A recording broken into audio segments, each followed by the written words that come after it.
하나님 아버지 감사합니다. 오늘 저희들에게 이 성경에 관해서 우리가 무엇을 생각해야 하고 이것을 어떻게 접근해야 될지를 돌아보는 그런 시간을 갖기를 원합니다. 저희를 도와주셔서 잘 집중하여 들으며 또 우리의 생각이 잘 정리되어서 하나님 보시기에 합당하고 또 우리가 사는 이 세상을 바르게 또 하나님께 영광을 드리는 삶을 살 수 있도록 저희를 준비시켜 주시고 훈련시켜 주시기를 우리의 구주이신 예수 그리스도의 이름으로 간절히 기도합니다. 아멘. 오늘 아침에는 이 권위, authority, 이 권위라는 화두를 먼저 던져드리고 싶습니다. 우리가 이 반권위 시대에 살고 있는 게 분명합니다. 그렇죠? 이 대통령의 어떤 그 서민적이고 또 권위적인 그런 행보가 사람들에게 많이 어필이 되고 많은 분들이 거기에 열광하고 이런 것을 우리가 보게 되는데 왜 그렇습니까? 굉장히 오랫동안 이 우리 사회에 만연해 있는 어떤 그 권위주의에 대한 어떤 그 깊은 불신, 불만 이런 것들이 갑자기 표출되는 그런 시대에 우리가 지금 살고 있는 것입니다. 그래서 어떤 그 권력을 쥐고 있는 사람이라든지 또 사회에 어떤 그 지도자 역할을 하고 있는 사람들이라든지 이런 그 권위에 대한 깊은 불신이 사람들의 마음 가운데 자리하고 있고, 그래서 어떤 그 반권위적인 그 행동이나 또는 그 언변 이런 거 하는 것들을 굉장히 진보적이고 또 많은 그런 교육을 받은 사람들이 가져야 할 기본적인 생각으로 이렇게 인정되는 그런 시대에 우리가 살고 있는 게 분명한 것 같습니다. 거기에 덧붙여서 교회 목회자들에 대한 불신도 굉장히 많이 깊어진 것을 우리가 확인해 보게 됩니다. 자업자득이라고요. 교회 목사들이 목회자로서의 역할을 잘 감당하지 못하기 때문에 또 그들의 어떤 그 반도덕적이고 또 경건하지 못한 그런 삶의 모습 때문에 당연히 그렇게 될 수밖에 없는 그런 상황이라고 제가 생각을 합니다. 그런데 우리 현재 그 형편, 우리의 상황, 여건 이런 것들 잠깐 옆에 접어두고요. 성경이 우리에게 이 권위, 특히 교회 지도자들에 대해서 뭐라고 이야기하고 있는지를 잠시 한번 살펴봤으면 좋겠습니다. 제가 화면에 디모데전서 5장 17절의 말씀을 적어드렸는데요. 잘 보십시오. 잘 다스리는 장로들은 두 배나 존경할 자로 알되 말씀과 가르침에 수고하는 이에게는 더욱 그리할지니라. 이 목사들이 제일 좋아하는 그런 성경 구절입니다. 그냥 존경한 것도 아니고 두 배나 존경해라 이렇게 되어 있는데요. 여기 이제 그 두 배로 존경하라는 이 말 속에는요, 어떤 잘 먹고 살 수 있도록 그 금전적인 여건을 마련해 주라 하는 이런 내용이 담겨 있는 게 분명합니다. 또 히브리서 13장 7절 말씀해 보십시오. 다음 화면에 보시면 하나님의 말씀을 너희에게 일러주고 너희를 인도하던 자를 생각하며 그들의 행실을 결말을 주의하여 보고 그들의 믿음을 본받으라. 또 17절입니다. 너희를 인도하는 자들에게 순종하고 복종하라. 그들은 너희 영혼을 위하여 경성하기를 자신들이 청산할 자인 것 같이 하느니라. 그러므로 그들로 하여금 즐거움으로 이것을 하게 하고 근심으로 하게 하지 말라. 그렇지 않으면 너희에게 유익이 없느니라. 굉장히 어떤 그 교회의 이 리더로서의 역할, 목사로서의 역할, 목회자로서의 역할을 하고 있는 어떤 그 사역자들에 대해서 교우들이 이제 어떤 그 기본적인 입장을 가지고 있어야 될지에 대해서 사도 바울도 그렇고 또 히브리서의 저자도 역시 이야기하고 있는 것입니다. 그러나 아마 이러한 말씀들 때문에 또 이런 말씀들이 그 교회에 오랫동안 남용되어져 왔기 때문에 어떤 면에서 이 목사가 교회에서 신격화되는 그런 상황으로 우리가 가지 않았나 하는 그런 염려가 좀 있는 것입니다. 그래서 이 교회에서 목사의 이야기라든지 목사의 어떤 그 결정이라든지 이런 것이 그냥 무조건 받아들여지고 또 이것이 어떤 그 교우분들의 설득이나 또 동의나 이런 것을 구하지 않은 상태에서 이렇게 진행되고 이런 것들을 우리가 상당히 많이 보게 되는 것입니다. 또 더 나아가서 교우분들이 성경을 잘 읽지 않으시고 그냥 교회에서 목사들이 설교 시간에 하는 이야기를 그냥 정설로 받아들이고 그냥 우리 교회에서 목사님이 이제 이렇게 이야기하시니까 그냥 그런 것인가 보다 하고 지나가게 되는 이런 경우도 굉장히 많은 것을 우리가 보게 되는 것입니다. 여러분 기억나십니까? 제가 꽤 오래전에요. 성경 정독하기 위해서 이메일을 항상 여러분들에게 보내드렸습니다. 그 성경 읽으셔야 할 구절들을 읽게 하시고 또 거기에 대해서 이제 제가 설명하고 이런 것들을 여러분들에게 매일 이메일로 보내드렸는데요. 그것을 했던 그 의도는 무엇입니까? 겨우 여러분들이 성경을 잘 읽으시도록 제가 독려하기 위해서 그것을 한 것인데 이걸 한 6개월 정도 해보고 나니까는요 어떤 결과가 일어난지 아십니까? 겨우 여러분들이 성경은 안 읽으시고 제가 보내드린 이메일만 읽으시는 것입니다. 그러니까 제가 원래 했던 그 의도가 다 무너지고 그래서 전혀 의도하지 않았던 옛날에 어떤 그 성경을 읽지 아니하고 그냥 목사들의 이야기만 받아들이는 이런 모습들이 저희 교회에 계속 일어나니까 제가 그만해야 되겠다. 이게 별로 도움되지 않는 것 같다. 이렇게 해서 결단을 내린 것입니다. 목사가 교회에서 신격화되면 안 되는데 그런 일들이 암암리에 많은 교회에서 벌어지는 것을 우리가 볼 수 있습니다. 제가 왜 이런 이야기를 드리냐 하면 오늘 우리가 살펴보게 될 이 윌리엄 틴델이라는 인물이 교회에 어떤 역할을 했는지 어떤 영향을 발휘했는지를 설명하기 위해서 제가 이것을 말씀드리는 것입니다. 윌리엄 틴델이라는 사람의 이름을 들어보신 분 계시면 좀 손을 들어보시겠습니까?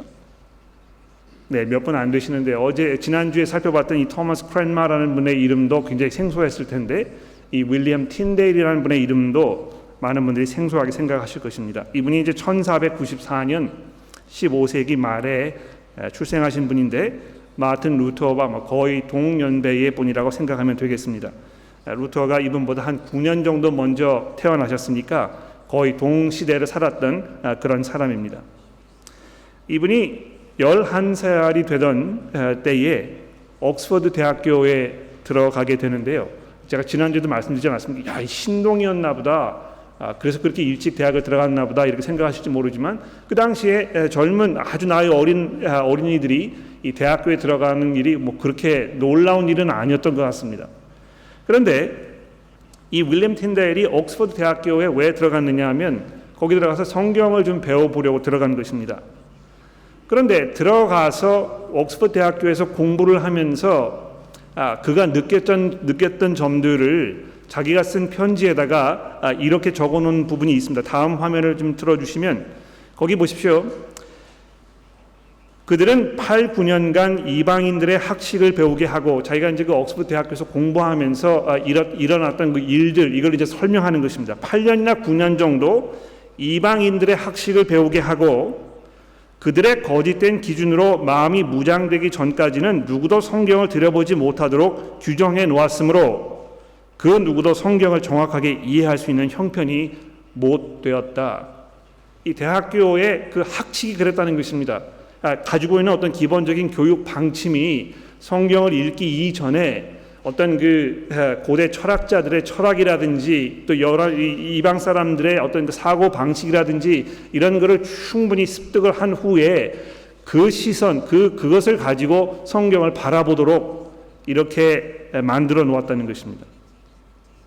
그래서 공부하는 동안에 굉장히 많이 어떤 그 실망감이 들었던 게 분명합니다. 그런데 이 윌리엄 틴델이라는 이 사람이요,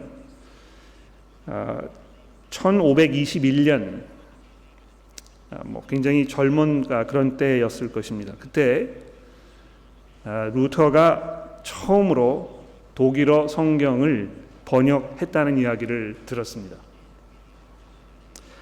아마 그 루터가 이 성경을 번역하기 이전에 그가 썼던 여러 가지 글들 이런 것들을 윌리엄 틴데일이 이제 이 수입을 해서 자기 나름대로 그 루터의 글을 번역을 하면서 아마 복음을 분명하게 이해하게 된 것이 아닌가 이렇게 많은 분들이 짐작을 하게 되는데요.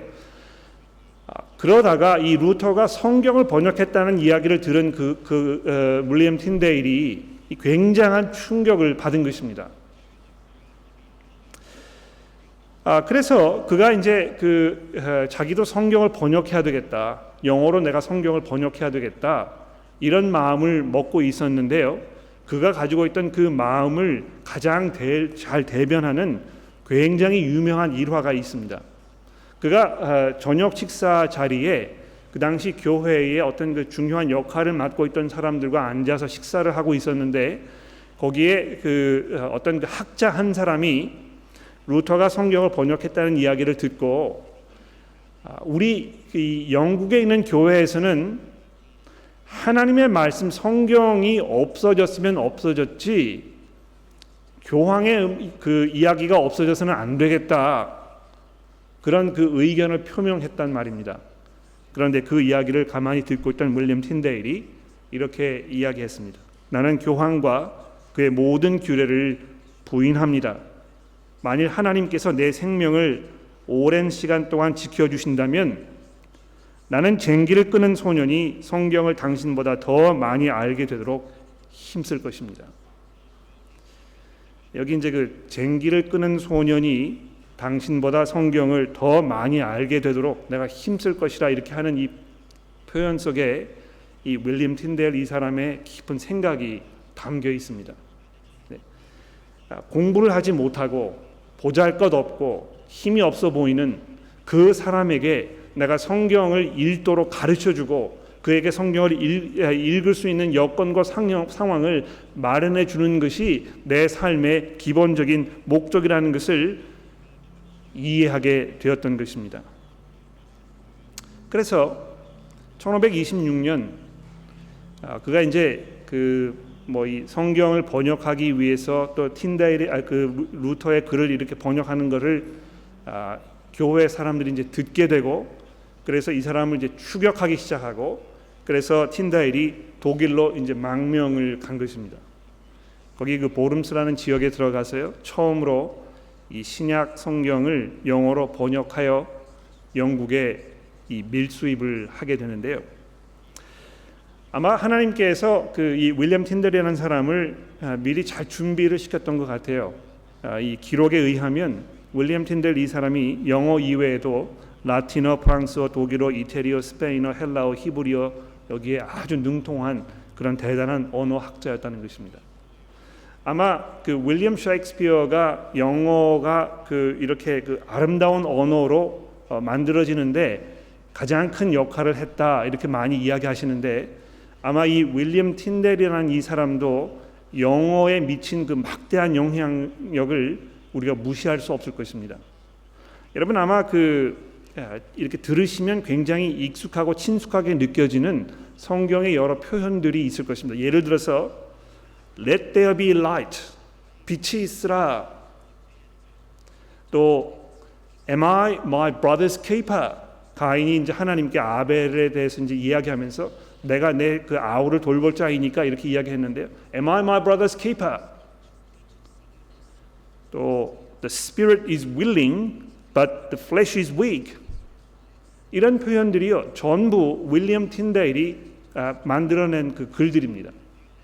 그러니까 그가 쓴 그 글, 그가 번역했던 그 번역들이요, 지금까지 전래되어서 성경에 그대로 사용되고 있는 것을 우리가 알 수 있는 것이, 이게 한 500년이나 된 것인데, 그 당시에 이 윌리엄 틴데일의 이 번역이, 그의 그 언어 그 장악 능력이 얼마나 대단했는지를 우리가 알 수 있는 것입니다.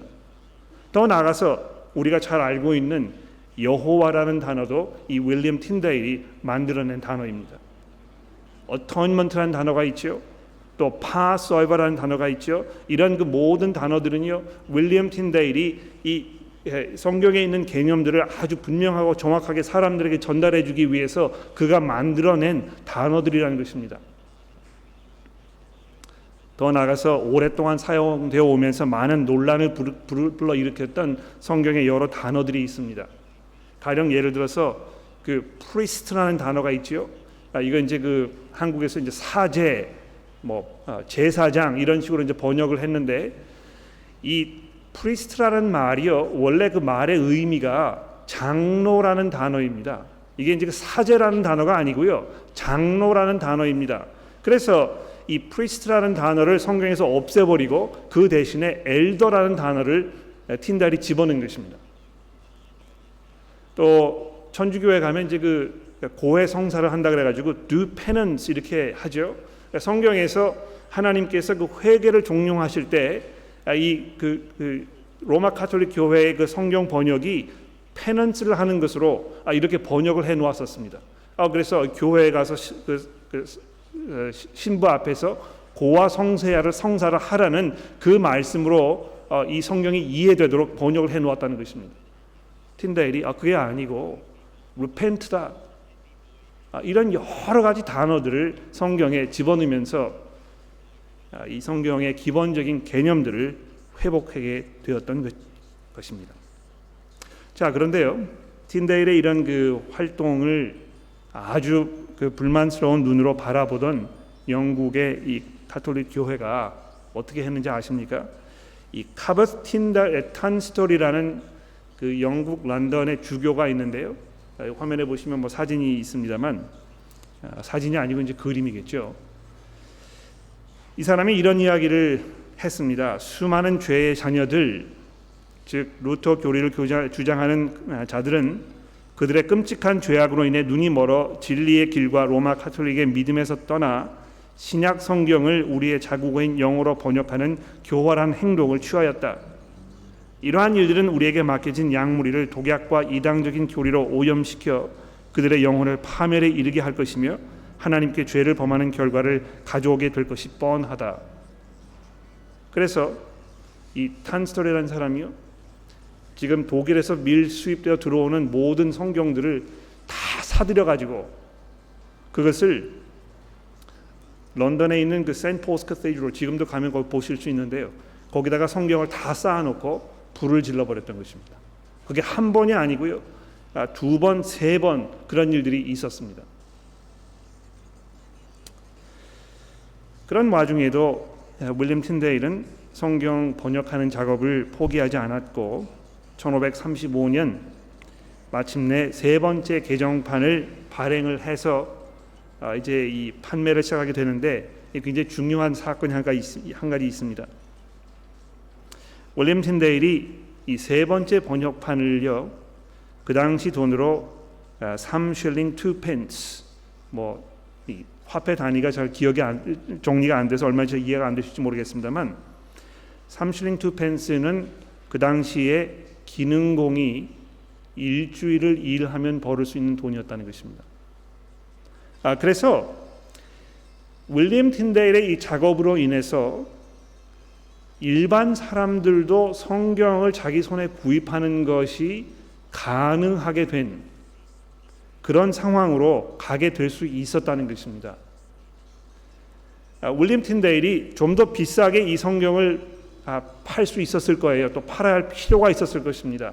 왜냐하면 그 당시에 뭐 이 인쇄술이 많이 발달해 가지고 싸게 이 책을 찍어낼 수 있는 그런 상황도 아니었는데요. 그럼에도 불구하고 아주 싼 값으로 많은 사람들이 성경을 자기 손에 사서 들을 수 있도록 이렇게 했다는 것이죠.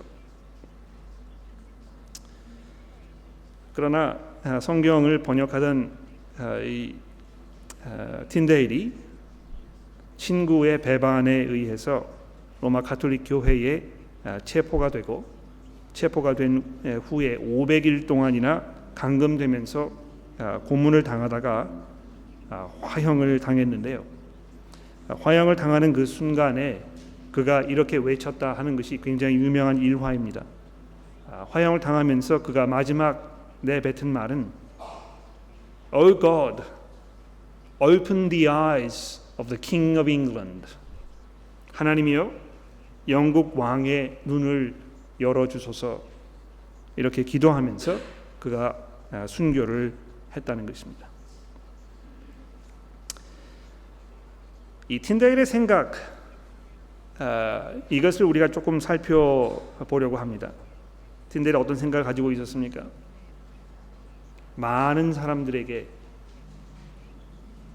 보다 많은 사람들이 싼 값에 그들이 이해하는 언어로 성경을 자기 손에 들고 그것으로 인해서 하나님의 그 뜻과 계획을 이해하고 또 자기의 삶을 살아갈 수 있도록 해야 되겠다는 것이 그의 가장 기본적인 생각이었습니다. 그래서 이 쟁기를 끄는 그 소년, 그 소년에게 내가 성경을 주어줘야 되겠다는 이런 생각을 그가 가지고 있었다는 것이죠. 그런데 틴다일의 그런 생각이요, 영어 성경이 등장하게 되는데 굉장히 막대한 영향을 발휘했습니다만 그의 그러한 생각이 계속 이어져서 한국 성경이 번역되는데도 막대한 영향을 미친 것이 분명합니다. 여러분, 한국 성경이 어떻게 번역되는지 궁금하시죠? 그 존 로스라는 목사가 있습니다. 이 스코틀랜드에서 태어나신 분인데요, 1842년 출생을 하셨습니다. 이분이 30세가 되던 해에 중국의 선교사로 파송이 됐거든요. 근데 이분의 이 이야기를 들어보십시오. 이분이 30세가 되던 해 3월 20일 날 목사 안수를 받았고요. 목사 안수를 받은 지 5일 지난 후에 사모님과 결혼을 했습니다. 결혼을 하고 5개월 후인 8월 23일 날 중국에 도착을 한 것입니다. 이 로스 목사님도 대단합니다만 그의 부인이셨던 이 캐서린 사모님도 대단하신 것 같아요. 결혼하고 나서 신혼 생활을 지금 해야 하는 그런 상황인데 남편을 따라서 중국으로 선교지에 나아간 것입니다. 그런데 중국에 도착을 해서 1년을 넘기지 못하고 부인이 세상을 떠나셨거든요. 출산하면서 어려움을 겪어서 몸이 회복되지 못하고 결혼한 지 1년 만에 부인과 사별을 하게 되었습니다. 그때가 1872년이었고, 그러나 이 존 로스 목사님이 자기 선교의 열정을 포기하지 아니하시고 중국에서 사역을 하다가 2년 후에 압록강 근처에 이렇게 선교 여행을 떠났다가 거기에서 이 한국 땅이 있다는 것을 알게 되고 압록강 주변에 있던 그 의주에서 장사를 하기 위해서 중국 땅에 들어와 있던 이응찬이라는 사람을 한국어 선생으로 이렇게 만나가지고 그에게 한국어를 배우면서 복음을 전하고 이응찬이라는 사람이 개종을 해서 그리스도인이 되고 회심하여 이 로스 목사님과 함께 성경 번역하는 작업을 시작하게 되었다는 것입니다. 이 로스 목사님의 업적 또 그분의 그 생각 이런 거를 잘 설명한 한국의 어떤 그 신학 교수님께서 이런 글을 쓰셨어요. 그 다음 화면을 보십시오. 로스는 어둠 속에 묻혀 있는 1200, 1500만의 영혼에게 성경을 전하겠다는 신실한 사명감을 가지고 있었다. 한문은 극소수 학자층만 읽을 수 있는 글이었으나 한글은 부녀자와 어린 소년까지도 하루 만에 읽는 것을 배울 수 있어서 한문 성경이 아닌 대다수 민중의 언어로 된 한국어 성경이 꼭 필요하다고 생각했으며 한국어의 번역어로서의 우수성을 인식하고 있었다. 특히 로스는 한국어가 정확한 시제와 뛰어난 동사의 연결 어미를 가져 한문 성서보다 훨씬 더 그 의미가 정확히 번역될 수 있다고 판단했던 것이다. 여러분, 여기 이분의 이 평가를 보면 틴데일이 가지고 있던 생각과 똑같습니다. 많은 사람들이 알아들을 수 있는, 많은 사람들이 함께 사용하는 그 언어로 사람들이 쉽게 성경을 이해할 수 있도록 내가 번역해야 되겠다. 그래서 그의 노력으로 인해서 1882년에 누가복음과 요한복음이 번역이 되기 시작을 했고요. 중국어의 그 번역 성경을 기본으로 했던 예수 성교 전서라는 그 번역본이 있습니다. 화면에 아마 보시면 아마 이거 그림 보신 분들이 계실 텐데요. 여기 이제 예수 성교라 그래가지고 거룩한 가르침이란 뜻입니다. 예수 성교 전서 이것을 이제 발행을 했고요. 그 다음에 1887년 이 머릿속에 아마 기억해 두시면 도움되실 그런 날짜일 겁니다. 1887년에 예수 성교 전서 신약 성경이 이 원역본으로 간행이 되었던 것입니다. 자, 이런 것들을 이제 설명을 드린 후에 몇 가지 정리를 조금 해보도록 하겠습니다. 우선 그 성경의 충분성에 대해서 여러분에게 좀 말씀을 드리고 싶은데요.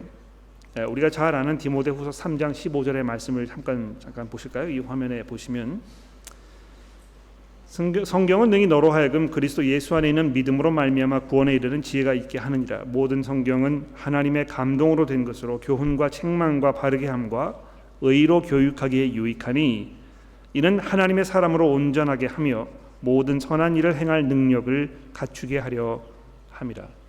이 성경의 그 충분성에 대해서 지금 이야기하고 있습니다.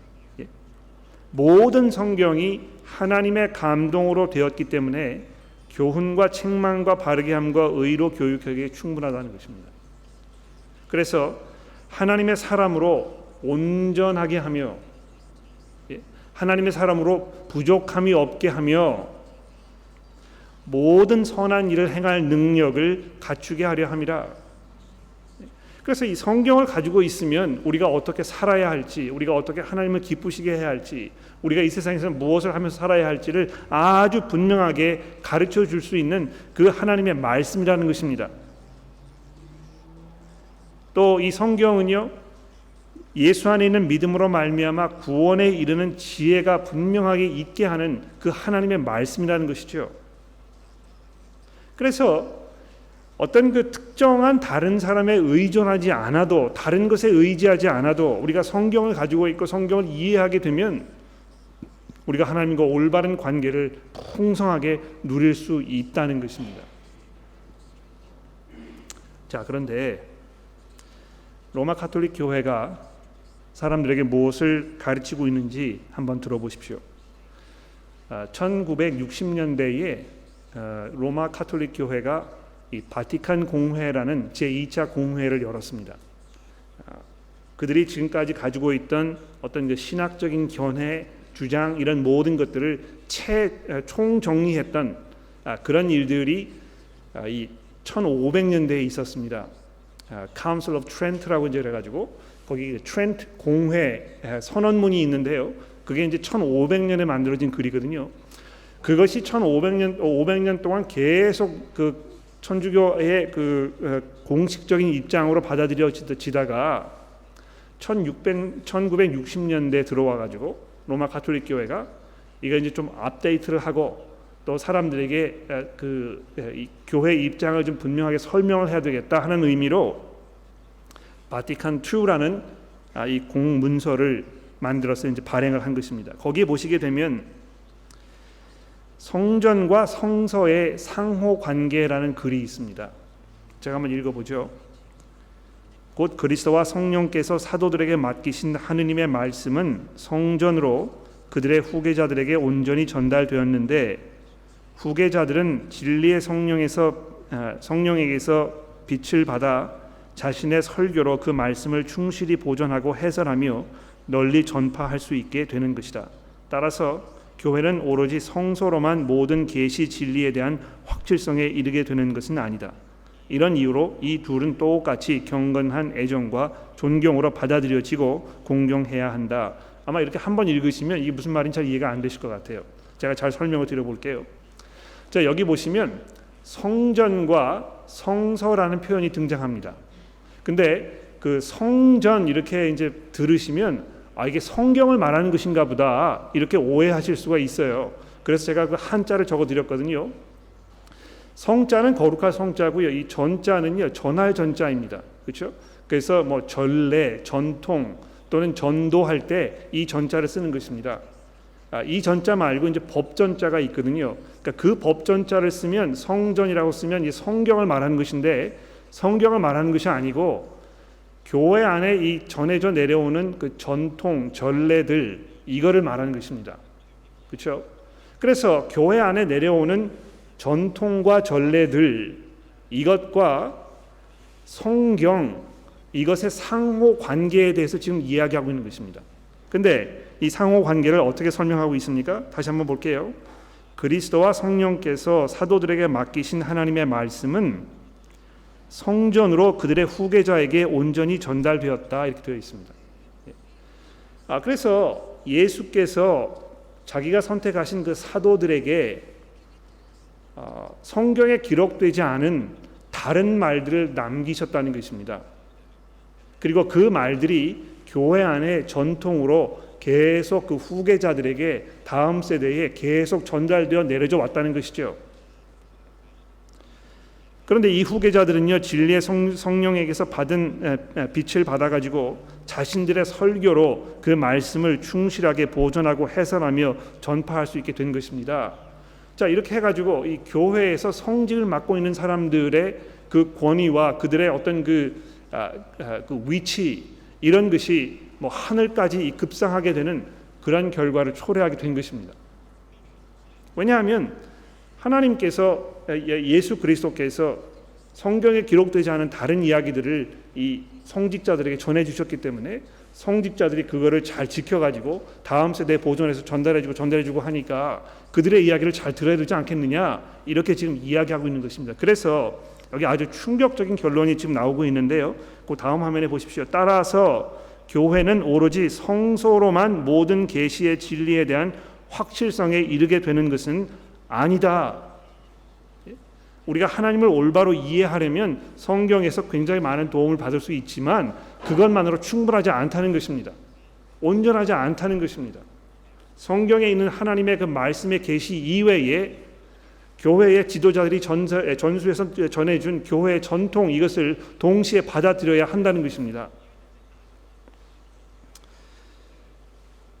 이런 그 공식적인 입장을 좀 더 쉽게 이해하도록 이 새 신자 그 교리서 여기에 보시게 되면 두 계시의 원천이라는 글로 이렇게 설명을 해 놓았습니다. 천주교는 성경과 성전을 똑같이 하나님의 계시의 원천으로 삼고 있습니다.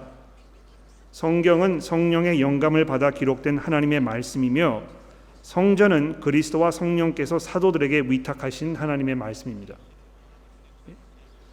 성경이 하나님의 말씀이 기록되어 있고 성전이라고 해서 성경에 기록되지 않은 다른 이야기가 있다는 것입니다. 성경만으로는 교회가 모든 계시에 대한 확실성을 얻을 수 없습니다. 따라서 이 두 가지를 똑같은 열성과 경외심으로 받아들이고 존중해야 합니다. 이 천주교 예비 교리서 39페이지에 있는 그 말을 인용해 보았습니다. 왜 종교 개혁가들이 성경을 번역하라고 했는지 아시겠습니까? 왜 종교 개혁가들이 오직 성경, 이것을 그들의 그 가장 중요한 사상으로 거기에 자기들의 목숨을 걸었는지 아시겠습니까? 그런데 종교 개혁가들의 이런 생각과 그들의 수고와 노력을 우리가 잘 이해하지 아니하고 계속해서 개신교 교회 안에서도 성경의 권위보다 성경 이외의 다른 것에 우리의 권위를 찾아야 한다는 그런 목소리들이 굉장히 많이 있습니다. 예를 들어 볼까요? 성경도 중요하지만 이 하나님에 대한 나의 그 영적 체험, 이것이 굉장히 중요하다. 그러니까 내가 느끼는 감정과 나의 어떤 영적 경험, 이런 것이 내 삶에 적어도 성경과 동등된 이 권위의 그 자리에 있어야 한다. 이런 생각들을 많이 하시는 것입니다. 그래서 성경을 잘 읽지 않고요, 어떻게 하는 것입니까? 그냥 영적 체험, 이걸 통해서 어떤 하나님과 만나려는 이런 시도를 계속 하는 것입니다. 그러니까 성경에 대해서 물어보면 잘 알지 못해요. 왜냐하면 성경 읽지 않으시니까. 그런데 저는 그래도 믿음이 중요하지 않겠습니까? 지식은 중요하지 않습니다. 저는 하나님을 사랑하는 마음이 있고 내가 영적 체험이 있어서 결과 무슨 결과를 초래하는 것입니까? 성경의 권위가 가장 최고의 권위가 아니고 내가 성경 이외의 다른 방법으로 하나님을 만나는 어떤 그 체험, 이런 것이 못지않게 중요하다는 가톨릭 교회의 교리와 별로 다르지 않은 그런 생각을 가지고 갖게 되는 것입니다. 또 어떤 사람들은요, 이 성경이 이렇게 이야기하지만 동시에 우리가 좀 더 이성적으로 합리적으로 우리의 삶을 이해해 두지 않겠는가? 이렇게 해가지고 성경에서 뭐 기적이 일어났다든지 우리가 이 합리적으로 받아들일 수 없는 사건들이 일어나면 이것은 이런 방식으로 저런 방식으로 우리가 충분히 과학적으로 설명할 수 있다, 이런 입장을 많은 분들이 취하게 됩니다. 가장 대표적인 예가 연합교단이겠죠. 그러나 한국에도 뭐 이런 교단들이 굉장히 많습니다. 장로교 안에도 이런 생각을 하시는 분들이 굉장히 많거든요.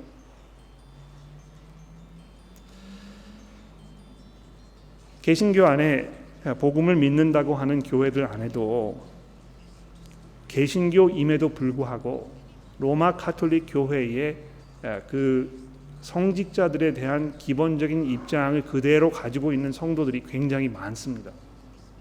그래서 이 목사님들은 교회에 나오시면 특별한 복장을 해가지고 이분이 목사라는 것을 잘 사람들에게 인식을 시켜줘야 되지 않겠느냐, 이렇게 얘기하는 것이죠.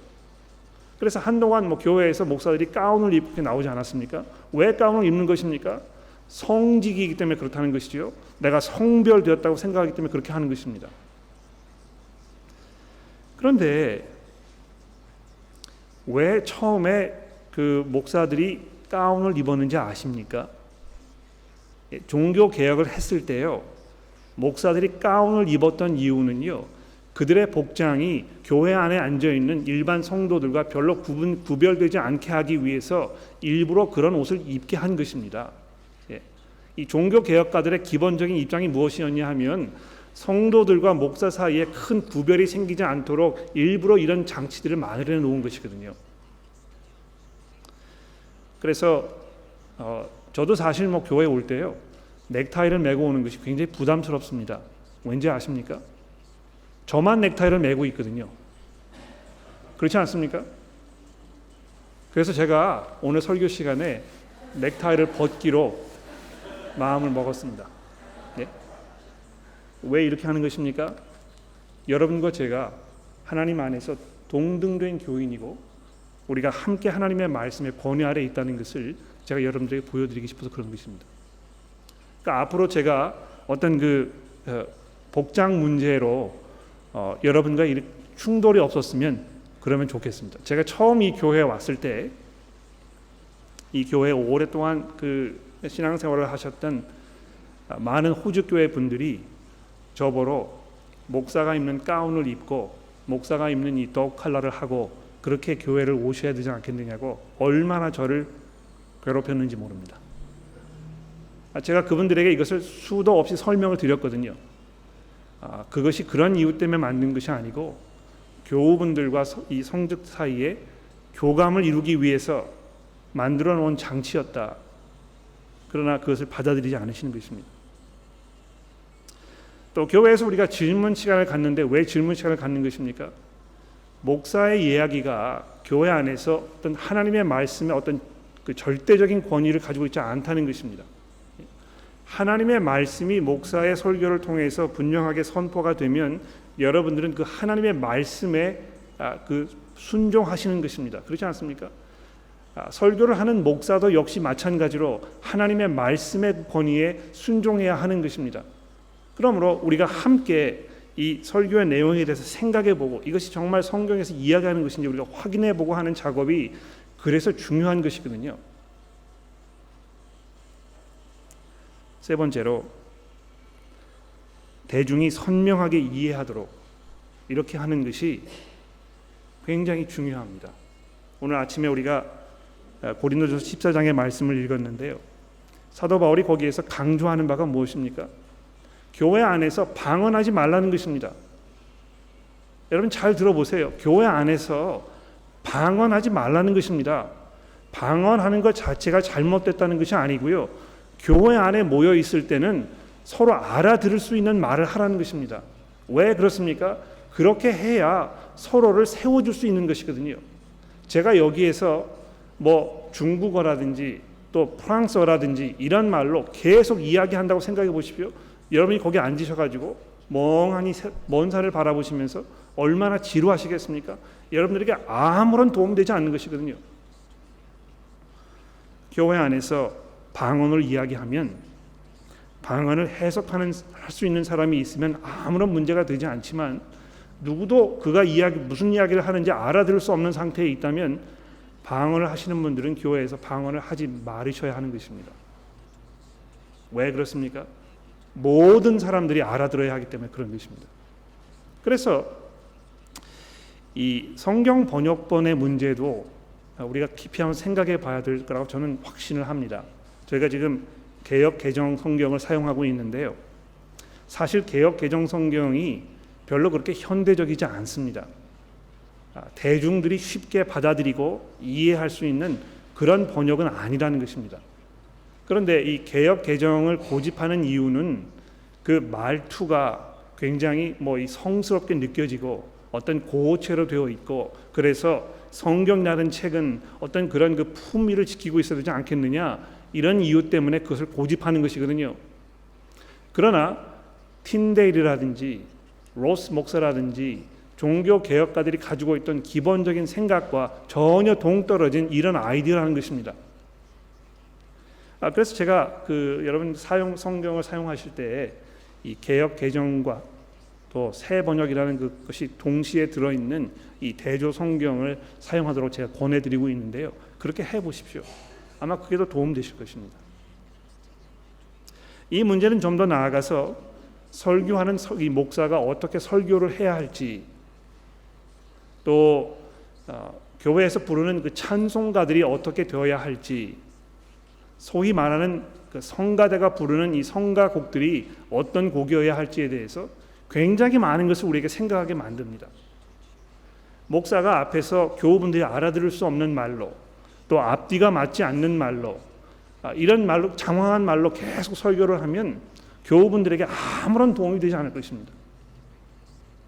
또 우리가 찬송을 부르는데요, 일반 교우분들은 부를 수 없는, 부르기 어려운 그런 곡들을 계속 선정을 해서 부른다면 아무런 도움되지 않을 것입니다. 성가대의 문제도 마찬가지입니다. 제가 성가대에 대해서 가지고 있는 가장 기본적인 섭섭함은 무엇이냐 하면, 많은 성가곡들이 교우분들이 알아들을 수 없는 곡이라는 것입니다. 여러분, 그 성가를 부를 때 그 성가의 내용이 무엇인지, 가사가 무엇을 이야기하고 있는지 쉽게 알아들을 수 있습니까? 알아듣기 어렵습니다. 그냥 어떤 그 화성, 아름다운 선율, 또 찬송을 부르시는 분들의 그 표정, 이런 것들이 전달되어서 그냥 마음이 훈훈해지는 것이죠. 이 성가곡을 통해서 우리가 이 복음의 진리를 더 깊이 이해하게 된다든지, 하나님에 대한 더 깊은 믿음이 확인된다든지, 이런 경우는 그렇게 많지 않습니다. 그래서 우리 교회에서 이 합창을 할 때, 중창을 할 때 제가 꼭 교우분들에게 화면에 가사를 좀 제발 띄워달라고 하는 것이거든요. 무슨 이야기를 하는지 알아들어야 되지 않겠습니까? 이런 모든 생각들이 종교개혁가들의 그 피땀 어린 그들의 헌신으로 인해서 우리에게 주어진 믿음의 유산이라고 확신합니다. 우리 교회가 하나님의 말씀의 권위 아래서 우리가 어떻게 계속 개혁을 이루어 나가야 할지, 우리 삶 속에 어떤 변화들이 끊임없이 일어나야 할지 우리가 깊이 고민하고 생각하는 그런 교회가 되기를 간절히 기도합니다. 기도하겠습니다.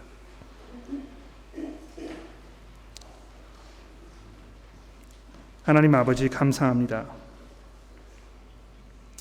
주께서 저희들에게 성경을 통하여 하나님의 오묘하고 광대하며 깊고 놀라운 그 은혜와 사랑을 설명하여 주시니 감사합니다. 또 주의 성령께서 저희들의 마음속에 강하게 역사하셔서 저희들로 하여금 그 성경을 이해하게 하시고, 또 그 가운데에서 하나님을 만나며 예수 그리스도를 우리의 구주로 고백하게 하시니 하나님 감사합니다. 저희를 지켜주시고 인도하여 주셔서 저희들로 하여금 하나님 앞에 온전히 서며 우리의 믿음의 선구자들이 걸어갔던 그 믿음의 유산들을 우리가 간수하며, 또 우리가 후세들에게 복음을 잘 전해줄 수 있는 믿음의 사람들이 될 수 있도록 저희 모두를 지켜주시기를 우리의 구주이신 예수 그리스도의 이름으로 간절히 기도합니다.